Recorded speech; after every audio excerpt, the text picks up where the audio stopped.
పుట్టుకతోనే అస్త్ర సన్యాసం చేసాడు. బాణం ఉంది, ఎక్కువ పెట్టలేడు. హాఫ్ సెంచరీ కొట్టిన నాకే నర్రాలు జివ్వున అంటే ఆయనకి చలనం కూడా లేదు. ఏంటి సార్, కనిపించిన ప్రతి అమ్మాయి వెనకపడ్డమా, లేకపోతే ఒక అమ్మాయిని ప్రేమించిన వెంటనే పనులన్నీ చేసేయడమా?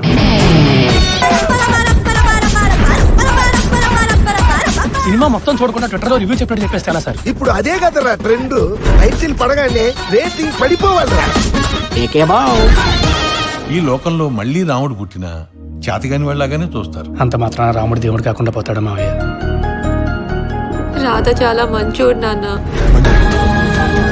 మనకొచ్చే కష్టం ఏదైనా ఒక్క రోజు వస్తే బాధ, జీవితాంతం మొయ్యాల్సి వస్తే నరకం. దాని ముందు చావు కూడా చిన్నదే. టైటిల్ ఏమని చెప్పావు? మగాడు, ద స్టోరీ ఆఫ్ మ్యాన్హుడ్. ఈయన స్టోరీలో మ్యాను లేడు, వుడ్డు లేదు.